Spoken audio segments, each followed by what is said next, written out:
Berpikir komputasional itu punya 4 prinsip, ya.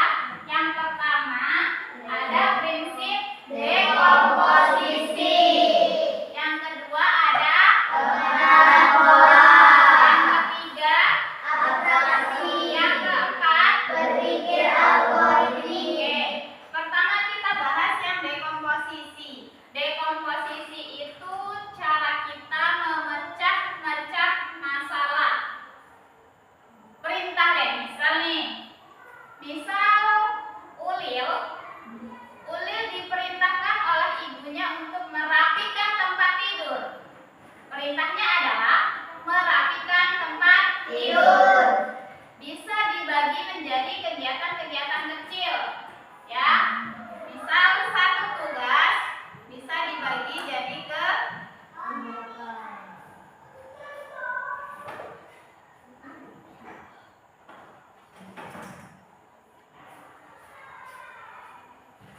misal yang pertama, misal buka jendela dulu, ya.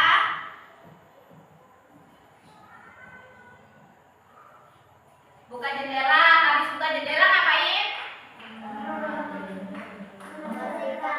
Oke, merapikan bantal, merapikan selimut, habis itu nanti sapu lantai. Dari satu tugas bisa kita pecah menjadi beberapa tugas. Itu dekomposisi.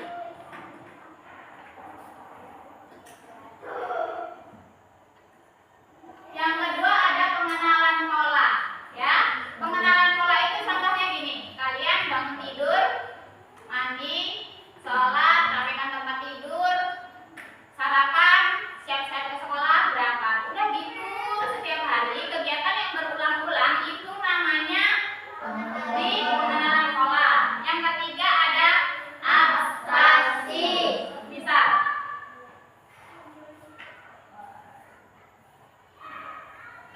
Aku adalah benda. Ujungnya runcing, biasa digunakan untuk menulis. Siapa aku? Pena. Bisa pena, bisa pensil. Poin pentingnya adalah aku biasa digunakan untuk menulis. Jadi ambil poin-poin pentingnya. Misal ada teks panjang tentang hewan. Nanti diambil poin-poin pentingnya, ya.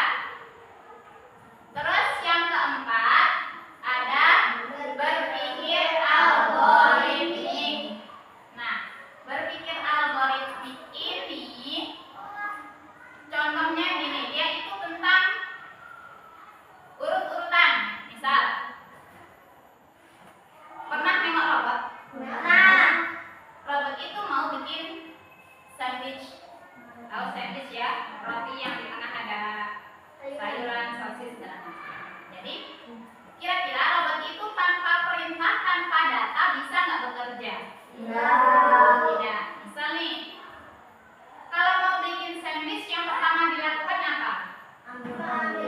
Ambil roti. Kalau kita perintah robot oleskan selai di atas roti, langsung gitu perintahnya, robotnya benar atau salah? Tidak sesuai dengan berpikir algoritmik. Jadi berpikir algoritmik itu tentang berurut-urut-urutnya, ya. Jangan salah kasih arah, oke? Nah, yang terakhir, kemampuan berpikir komputasional dapat digunakan dalam keseharian seperti berikut. Nah, jadi kenapa sih kita itu perlu belajar tentang berpikir komputasional? Oke, jadi tujuannya itu agar kita itu mampu biar kita itu mampu memahami konsep berpikir komputasional dan dapat memahami keempat prinsip dari berpikir komputasional. Yang tadi yang pertama ada prinsip dekomposisi, yang kedua pengenalan pola, yang ketiga abstraksi, yang keempat berpikir algoritmik, ya. Yang pertama dapat digunakan dalam keseharian. Pertama, membantu menyelesaikan masalah dengan lebih mudah. Nah, misalnya tadi Ulil diminta bersihkan tempat tidur, kan jadi lebih mudah nih. Oh, buka jendela dulu. Jendela udah selesai, ya. Oh, bantalnya nih belum. Bantal rapikan, selimut dilipat. Jadi lebih terstruktur. Jadi tidak ada yang tertinggal pekerjaannya, ya. Membantu membuat keputusan yang lebih baik. Yang mana yang perlu dilakukan, yang mana yang tidak perlu dilakukan, gitu ya. Jadi yang ketiga, mengajarkan cara berpikir kreatif dan terstruktur. Jadi pekerjaannya tidak acak-acakan, jadi lebih rapi. Yang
Nih kasih panah, kemana dia harus berjalan? 1 ke 7. Yuk, siapa yang mau maju? Ayo.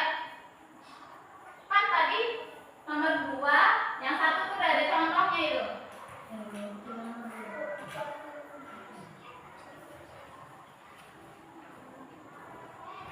Action.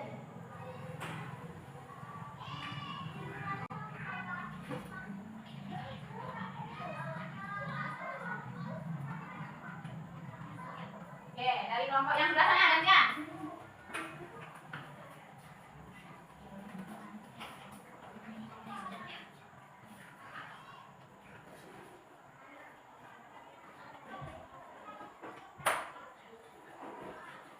Tujuh ya? Oh ya.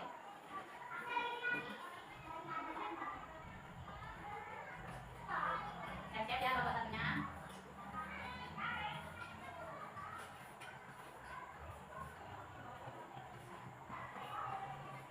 Yuk, kelompok yang ini.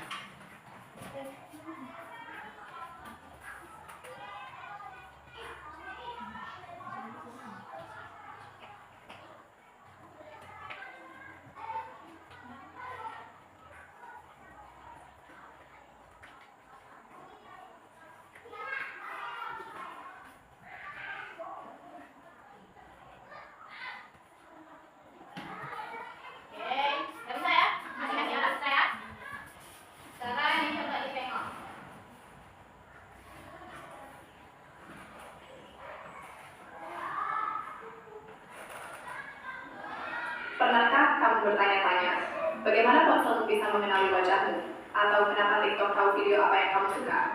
Semua itu bukan sulap, tapi hasil dari satu teknologi yang sedang mengubah dunia, yaitu AI.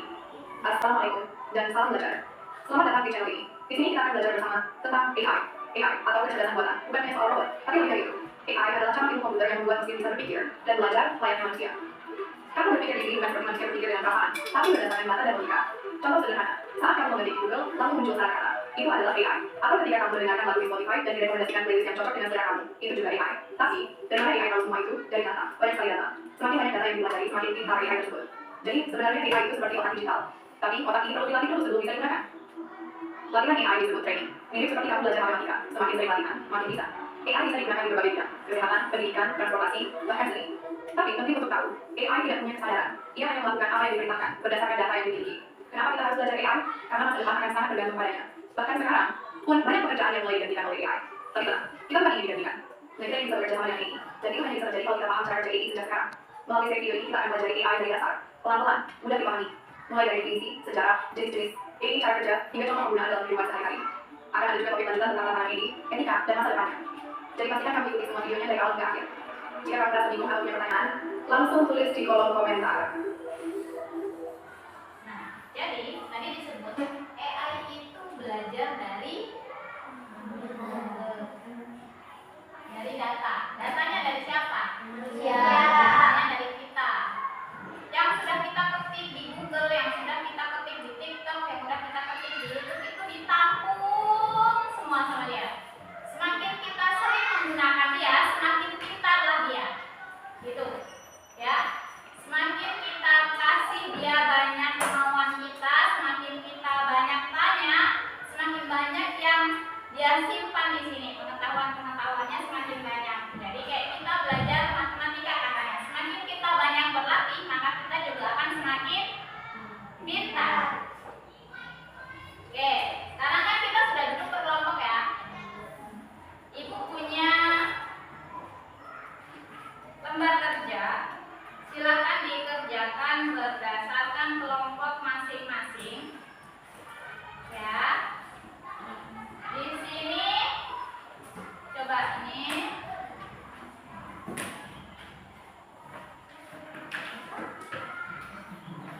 Nah, simak baik-baik perintahnya ya.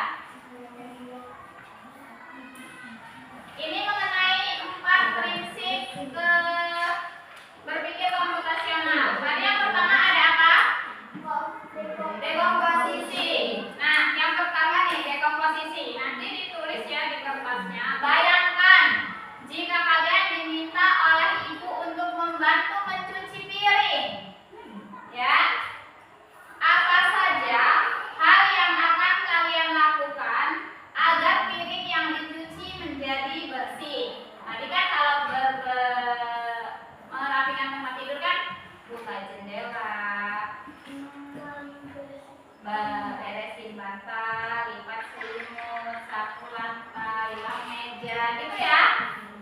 Itu kalau kita merapikan tempat tidur. Lalu bagaimana kalau ini cuci piring? Ya. Cari detail-detail kegiatan yang bisa dilakukan saat kita mencuci piring. Pasti sudah pernah mencuci piring ya semuanya? Oke, yang kedua itu ada pengenalan pola. Itu ada pattern book. Continue the same pattern. Oke, lanjutkan dengan pola yang sama. Ya. Ada persegi, ada segitiga. Ada persegi, segitiga, persegi, segitiga, persegi, segitiga, begitu terus. Ya. Polanya ngikutin ini semua. Bisa? Yang kedua untuk pattern. Finish the pattern. What come next? Color in the shape. Oke. Ini diwarnain sesuai dengan polanya. Ya. Diwarnai sesuai dengan pola. Oke, bisa dipahami? Terus gini. Itu ada yang B. Pola untuk yang B tugasnya. Tuliskan aktivitas yang kalian lakukan sejak bangun tidur hingga berangkat ke sekolah. Ya. Nah, yang ketiga ada abstraksi nih. Ada abstraksi ya, yang ketiga itu dibaca saja bisa jawabnya. Yang keempat ada algoritmik. Itu diurutkan. Kalau algoritmik itu kan step by step, ya. Urutannya harus benar. Ada membuat teh manis, membantu ibu mencuci piring. Nah, terus nih yang terakhir, out of this world. Ya. Bantu astronot menemukan roketnya. Ya, bisa? Boleh didiskusikan mulai dari sekarang. Ya, dikerjakan mulai dari sekarang. Di sini boleh. Ya, siapa ya? Ya. Ini dekonstruksinya tuh di bawah sini. Yang kalian lakukan untuk mencuci piring. Ya, belajar. Terus gimana ini ikutin shape-nya, bentuknya? Digantar aja polanya.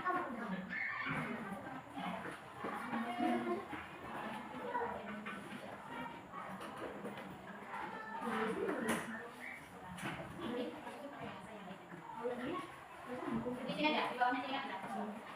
Ya, di bawahnya sini aja. Ya. Di bawah sini aja, di sini aja. Nah, kemudian ya.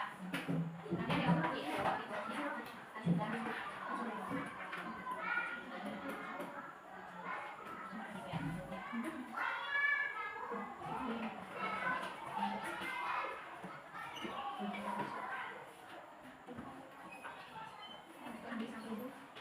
Atau gini.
algoritma belum dilakukan. Ini mana yang maksudnya?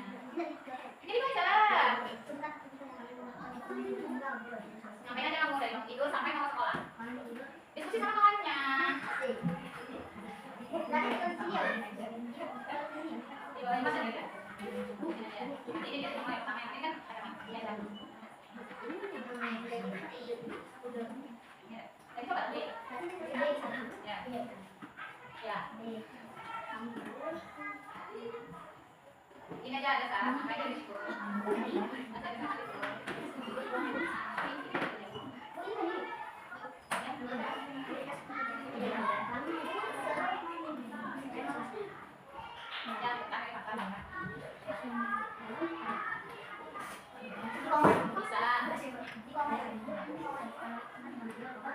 Satu, dua, tiga, tidur, satu, dua, paling.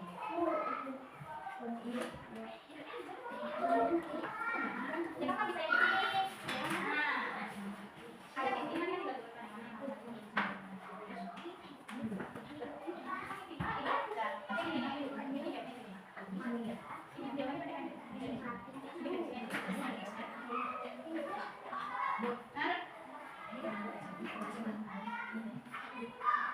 Dia kayak gitu pokoknya.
Ada yang udah selesai?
Bayangkan jika kalian diminta oleh ibu untuk membantu mencuci piring, apa saja hal yang akan kalian lakukan agar piring yang dicuci menjadi bersih? Satu, kumpulkan piring yang kotor. Dua, bawa piring yang kotor ke tempat cuci piring. Tiga, ambil sabun. Empat, cuci piring. Oke, katanya yang keempat cuci piring. Apakah nggak dibilas piringnya? Masih bau sabun dong kalau nggak dibilas ya. Harusnya habis dicuci piringnya dibilas. Oke, lanjut. Nanti yang pengenalan pola biar ibu cek ya. Selanjutnya yang aktivitas yang kalian lakukan sejak bangun tidur. Bukan aktivitas tadi yang kalian lakukan sejak bangun tidur hingga berangkat ke sekolah. 1. Bangun tidur. 2. Bereskan tempat tidur. 3. Mandi. 4. Pakai baju dan sholat. 5. Sarapan. 6. Siapkan buku. 7. Pergi ke sekolah. Oke, selanjutnya 3. Aksi. Aku adalah tempat orang membeli makanan. Ada meja dan kursi, tapi bukan di rumah. Aku di mana? Di mana? Di restoran. Di restoran, betul nggak? Betul. Boleh nggak kalau ngomongnya warung makan? Tidak boleh. Aku adalah alat untuk menulis. Biasanya panjang dan gunting. Sering dipakai di sekolah. Aku apa? Pensil. Bisa nggak disebut pena? Bisa. Sama-sama bahasa tulis ya. Ibu membuat kue ulang tahun untuk adik. Ada kue coklat, kue vanila, dan kue stroberi.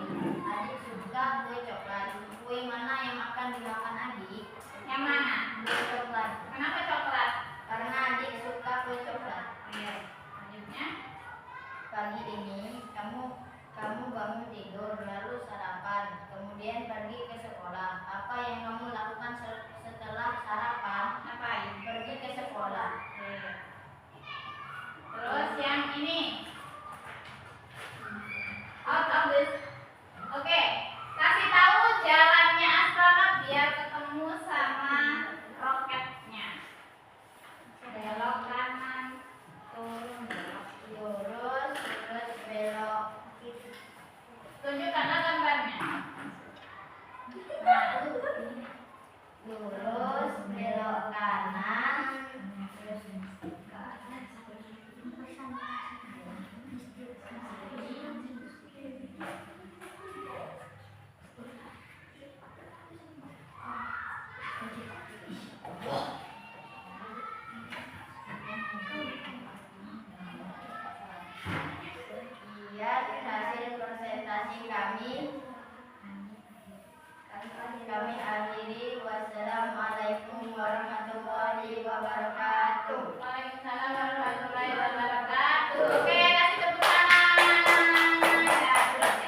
Kelompok 2.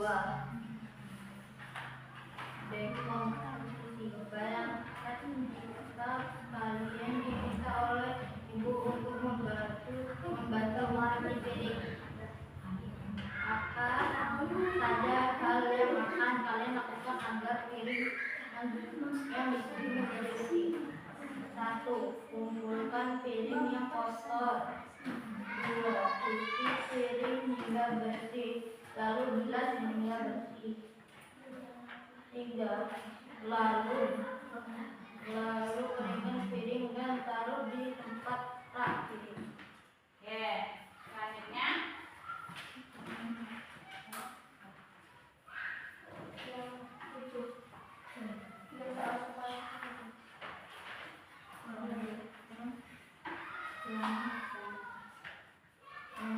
selanjutnya tuliskan aktivitas yang kalian lakukan sejak bangun tidur hingga berangkat ke sekolah. 1. Bangun tidur. 2. Merapikan tempat tidur. 3. Mandi. 4. Pakai baju. 5. Sarapan. 6. Berangkat ke sekolah. 3. Abstraksi. Aku adalah 4 orang membeli makanan. Ada meja dan kursi. Tapi bukan di rumah. Aku di mana? Di mana? Restoran. Dan hasil presentasi kami. Wassalamualaikum warahmatullahi wabarakatuh. Waalaikumsalam.